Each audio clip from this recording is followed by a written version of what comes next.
Good morning. It's Monday morning. Here we are. Yay! You have found Monday Momentum. We're here every Monday to help you get your week rocking and get ourselves rocking as well. And today we're going to be talking about the 80-20 rule. And if you don't know what that is, fabulous. We'll explain it to you. But first, I'm going to have Linda introduce herself just briefly. And we have a special friend here as well, Tom, who will be saying hi to you. And then we'll dive right in. So I'm Sarah, and pass it over to you, Linda. Good morning, Linda Kay here from Interactive Synergy. Happy Monday Momentum. I'm excited to start another week. Air's changing. Business is getting back to focus. Summer's over, so Yoo-hoo. Good. All righty, and Tom, you want to try saying hi? This is Tom's first hangout with us.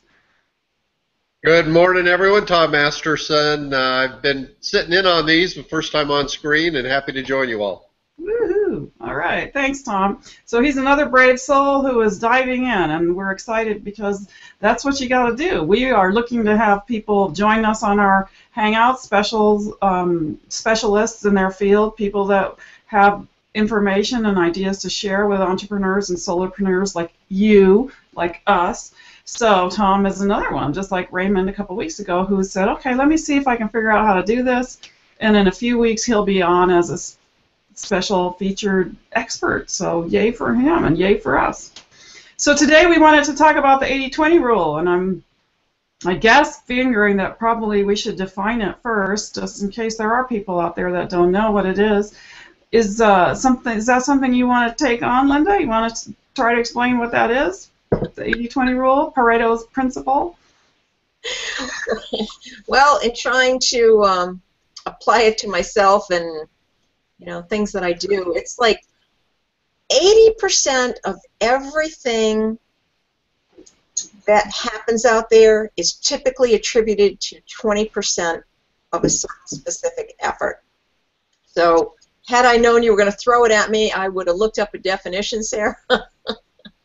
But it really holds true a lot for me, I know, in my work, that 20% of my business is brought in, or 80% of my business is brought in by 20% of my clients. 80% of my grief is brought in by 20% of my clients. I see the correlation all the time, and for me, it's really important to focus on the good aspects of the 80% and not the 20. So. Well, thank you. I didn't mean. Perhaps you could fill it in a little better. I just feel like we, because of all the time we've spent at CEO Space and doing various other learning activities, have been talking and accepting and sometimes living effectively the 80-20 rule. But I know there's people out there that don't know much about it. And for me, one time I think it was last winter, my son came home from work and he was sort of upset about. Well, I don't know if he was upset, but anyway, he began a conversation with me about how he's the one that does a really good job on. He works in the ski resort and he helps with the lift ops, and he does a great job on the ramp when people get off the ski lift. His ramp looks great, and nobody else does such a good job, and he kind of was frustrated with it. And I said, well, you're kind of talking about the 80-20 rule, and he's like, what's that? And he just loved our conversation and went, I think, back to work and sort of talked about it later. But the basic idea is, like Linda said, you get 80% of your results from 20% of the input. So if you're in sales, you get 80% of your sales from 20% of your customers.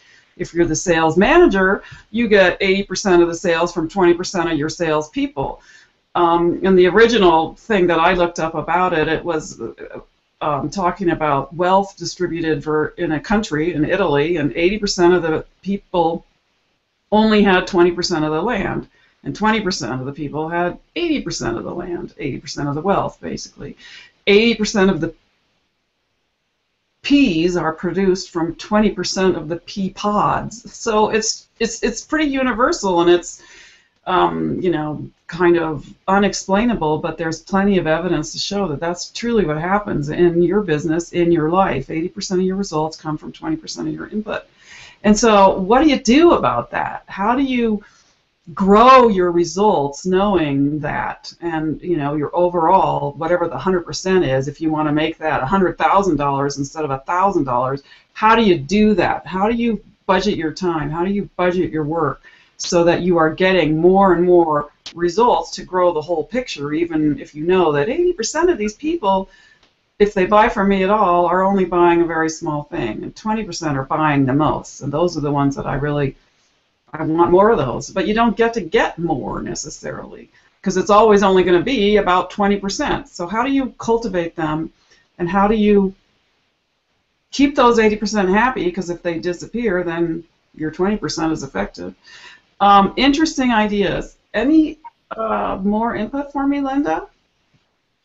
Well, I think it's really important that we really take a look at perhaps what is we want more of, really analyzing everything that we've got, and say 80% of my happiness, 80% of my wealth, 80% of things that I want to do are coming from what small things, that I can impact. So if we don't know where we are, perhaps we're getting, 80% of things by luck, but wouldn't it be incredible if we got 80% of our things by focus? Mm-hmm. So I hadn't really given this topic a whole lot of thought. But now that I am thinking about it, I am going to say, okay, what is it that I really want? What's it going to take to get there? And then focus my efforts on that. So it's taking some, I'm sorry, were you done? Yeah. Taking some time to identify what you want, and then where in your world are you getting that from now? So, if we're talking about business and your sales, you want probably customers that spend a good amount of money every month, forever and ever, and that are easy, that don't have a lot of issues, that don't need a lot of upkeep. And those are the maybe there's other attributes as well, but taking the time to identify that and identify who they are that you have now that are like that, so you can grow that 20%. And then how about where do you find the time to do that? If we're assuming that 100% of your time is being used now somehow, and the 80%ers may be sucking up a lot of it because they tend to. Well, I don't know if they tend to. They can be ones that use more of your time but actually produce less of your results. Well, we know that. In terms of money, they will. So how do we serve them but not, you still want the income that comes from them, but you don't want to have to spend tons of time with them because you'd rather spend it with those that are going to actually help you grow your business. Are there methods and ways to serve that 80% that will keep them happy but not take up lots of your time is really the question. And I'm thinking that Tom might have a suggestion about that. Do you? Would you shake your head? Okay, let's let Tom dive on in. I do, and it's something that for 30-some years I've been focused on, and I agree with Linda. I think you got to, first of all, know what your priorities and your goals are. And I focus on one thing that will have more impact on my business success than any other. And you can break the 80-20 rule, and you've got to, first of all, give the 20%, if we're talking about manpower and people, the time they need to drive and grow their business, because that's really the initial wealth you have in your organization. But you can't neglect the 80%, and you can't beat the odds by helping them identify their one thing and buying into ownership of what will allow them to cross over from the 80% producing 20% to the 20% producing 80%. And you can beat the odds, and you can grow it from 80-20 to 70-30 to 60-40, and you'll never get it to 100%. But you absolutely, if you've identified your goals and have your employees or your marketing and sales team focus on what they want, and those goals are mutual, then you can be. Great. So I think what you're talking about specifically in your example is if you are in charge of a team of people and they are producing the results and you're wanting to grow, you know, the number of people that are producing more results. How to do that for you, or in your example, is first clearly identify what is our overall goal. You know, what is my goal as sales manager or as department manager or whatever it might be, and then spend the time, enough time with those 80%ers to find out what they want, what their goal is, and if it's in alignment with our goal, then we can help you move from being an 80% that only produces 20% of the results to a 20%er that's producing more. Is that, did I accurately recapture? Yeah. Okay. Yeah, and I think that key is if their goals are not in alignment with yours, then you'll never get there. But if they are, and they should be, that's why they joined the company, but it's helping them more clearly identify the one thing that they need to do to be successful, and it's got to be something that's important to them. That's one of the points, is I can't just interject my priorities or my objectives on them. They have to own them. They have to want them. But then I can help coach, train, mentor, and guide them to be more successful with their time, which will take less of my time, and I can focus on the total production of that organization. So you got it.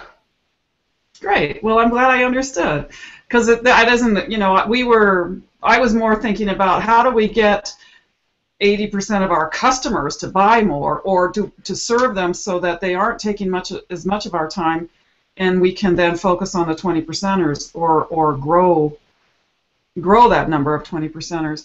And I think that there might be techniques in common for both of those kinds of projects, whether it's your customers or your team that you're trying to interact with. When you have, my idea is when you have a group of your 80% that's not producing as much as you would like, but you don't want to alienate them, you don't want to fire them all, because then you need them and they're still producing something, and there is always hope that you could grow them to be a 20%er, is you find ways to interact with them en masse, meaning like what we're doing right now. If all of our 80% were watching this, we would be serving a lot of people all at once. Versus one-on-one time. Your one-on-one time, your intense coaching planning time, if it's an employee, or your intense sales service time, is spent with those 20%ers. If you want time with me individually, you need to be a 20%er, versus if you are someone who is only an 80%er, then you might have to go to the class, you might have to go to the webinar, you might have to read the newsletter, you might have to do some of those other things that don't take so much of your boss's time or your the time of the person that's leading the organization, because it's not effective for them to continue to lead the organization if they have to spend hours and hours with those that are producing the least. So that's one of my ideas. Linda, would you like to add to that? Well, Sarah, as an entrepreneur, I get a lot of ideas, and I'm sure that most of our audience gets a lot of ideas too. But what I'm finding, and this is something that I actually do implement, when I get this rush of ideas, I try and capture them all. And when I go to implement, sometimes what I'll do is I will bring it out to 50 to 80%, and then sit back and assess, is this worth completing? Mm. Or is this idea not as good as I thought it was the first time? And I find that it's amazing. Sometimes the idea is good enough wherever it is. It doesn't have to be 100% complete, 100% accurate to be able to put something out there. And I think that's saved me a lot of time.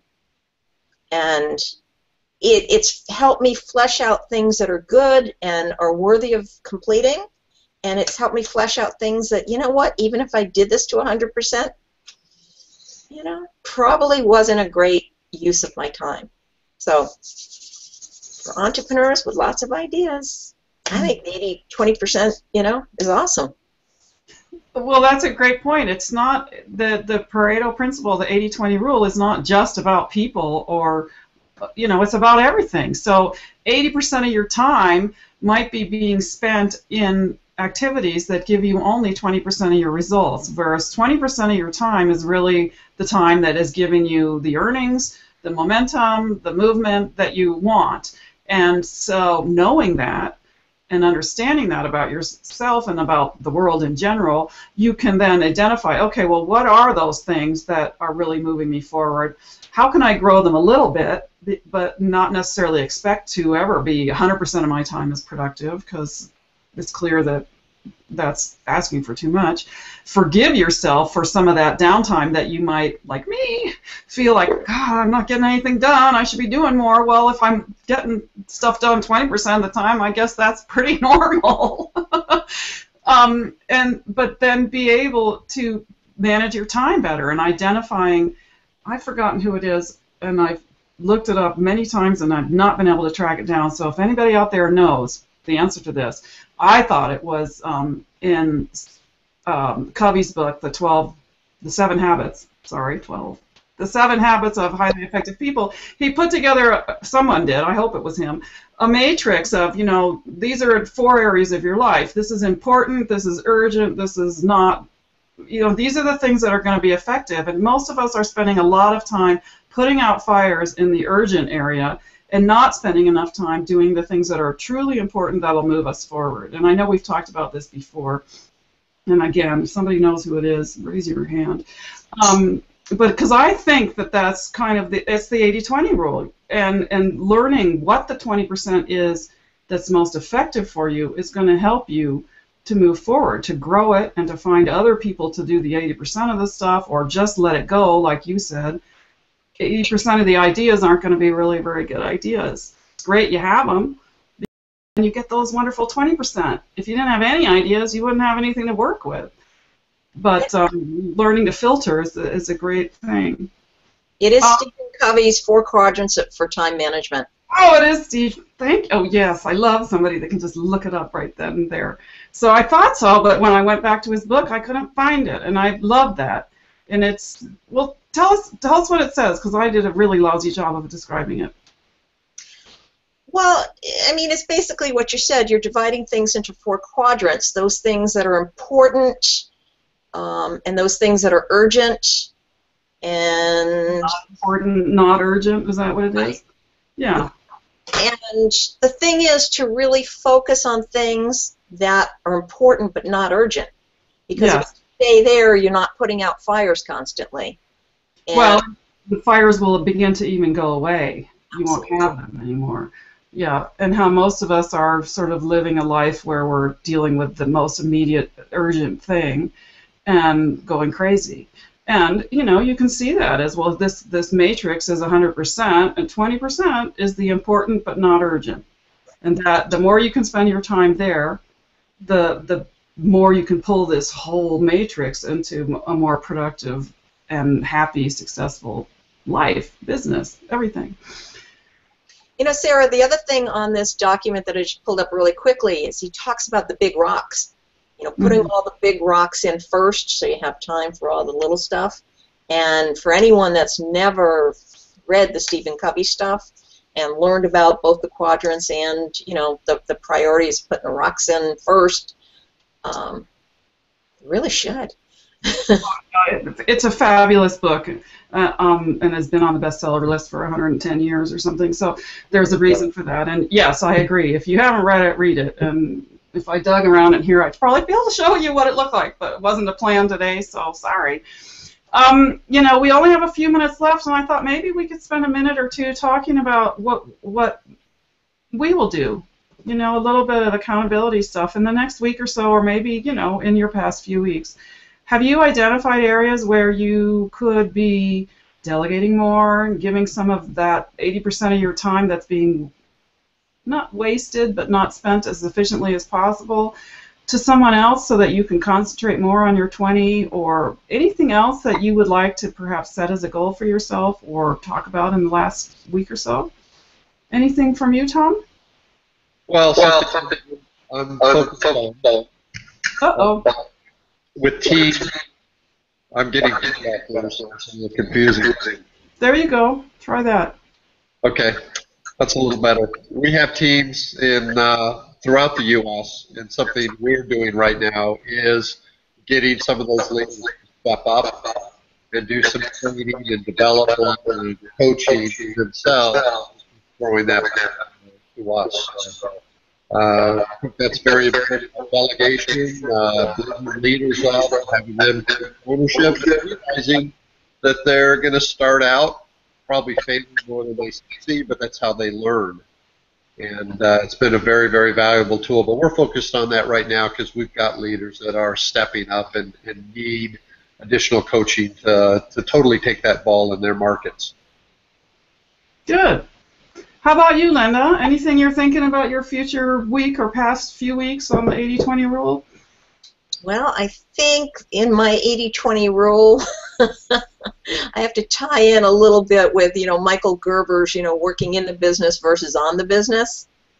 And I think I need to focus more on 80% working on my business and less than 20% working in my business. So delegating absolutely comes into play with that. Being able to grasp a bigger picture 80% of the time versus being stuck in my little 20% world where, you can't see 80% of the big picture. So I am going to focus on that. I'm going to focus on the bigger picture. So identifying some activities, is that what that means? Or, the activities that are more productive for you? Or just stepping back and saying, hey, wait a minute, I shouldn't be actually spending my time building this site. I should let somebody else do that. I should be spending my time steering the ship. 80% management, 80% of the ideas, 80% of directing the business, because I'm finding right now I am working in it a little bit too much. Good. Okay. Well, for me, I've been talking for months now about, I feel like anyway, about how much time it takes me to do things, and that I've realized that things that are going to be 10 minutes are actually 2 hours, and whoops, the whole day is gone, whoops, the whole week is gone, and there's my list from 2 weeks ago, and it doesn't seem to have changed much. And I'm challenged by that, and I would like to say that for this week, I am going to concentrate more on the things that I think are those, important but not urgent, which are things like my dang website. And, that to me feels very important, but it's not urgent because okay, I could put that off. And so I'm going to say that I'm going to really spend at least 8 hours this week doing important but not urgent activities. And next week you can call me on it. And I would love it if you would, because I need to. I know I need to. How,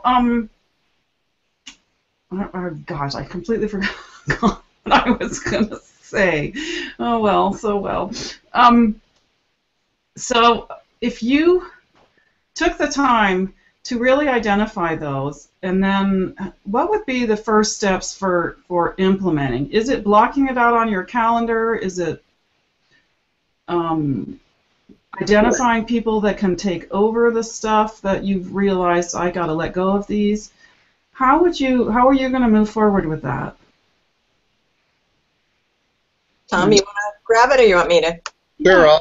Well, I think first thing is set an action plan. If I've identified one or two things, and I don't like these lengthy lists, so I try and deal with the major thing, the major focus point, and then set some action plans. And in those action plans, you're going to have other people involved that you'll delegate to. You'll have a means to hold them accountable, hold yourself accountable, and measure those actions and move that project forward. So I start with an action plan to clearly identify the goal, the action, the people identified, and they all do have to be measurable and accountable so that you can come back and see, hey, is there progress being made, and what's working and what isn't, and adjust it and fine-tune it. and move it forward. Sometimes these projects are forever, infinity, and sometimes they're very short term that you can accomplish and then move on once it's satisfied. So identifying, is it short term, is it long term, and the action plans required to accomplish them. Tom, can I just ask here, are your action plans written, and do you keep them all in a particular binder and go back and review them and see how you measured up to the action plan once it's completed? Absolutely, it's written. I use an Excel spreadsheet, and usually I'm checking that not only daily, sometimes multiple times a day. So yes. Wow.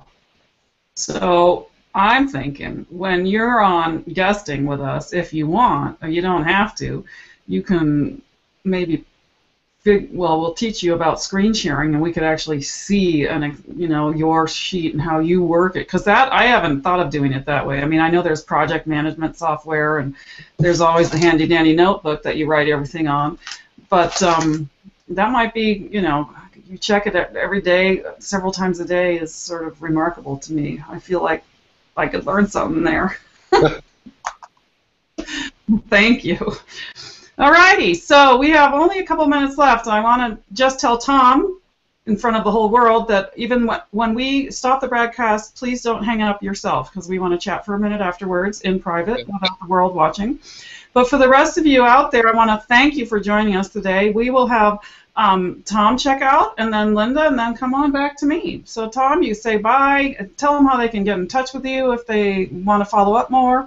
And he will have a lower third next time he's on, because we're going to help him figure that one out too. All right. Yeah, Tom Masterson. Email is tmasterson53@gmail.com, and love to hear from anyone. Great. And where are you, Tom? I'm in up halfway between Mount Rose and Reno on Mount Rose Highway. Okay. Oh, well, that's good to know there's some internet ability there, because it seems like sometimes it can be touch and go. So he's talking about Reno, Nevada, for those of you that are in Mexico, because we have international people watching us. And thanks, Tom. You bet. Linda. And I am Linda K at interactivesynergy.com. And what I do is I help people with product services and ideas make money on the internet. So Linda at interactivesynergy.com. Thanks, Linda. And I'm Sarah Coolidge. You can see my name right there. And I work in Reno Tahoe Networking, and I'm also the host of Monday Momentum, which is your Momo. And we're here every week, every Monday morning. And the reason that we're doing this is to help ourselves, because we work from home, and sometimes it can be challenging. And we know that you have that same challenge. So we want you to know that you're not alone, that we're here. We believe in you and whatever you're doing, and we want to cheer you on. And we want to give you that shot of energy Monday morning so that you slide into Friday feeling really good about what you did this week, got going in a good direction. So please come back next week, join us, like us on YouTube, and subscribe and do all that other stuff, because it's not going to hurt. And if you're interested in joining us live on the Hangout, please contact me. You can find me through the YouTube channel or through Facebook. And we'll talk about whether or not that would be a good fit, because we'd love to have more special guests. So we'll see you next Monday. Have a fabulous week. Bye. Happy Monday. Bye.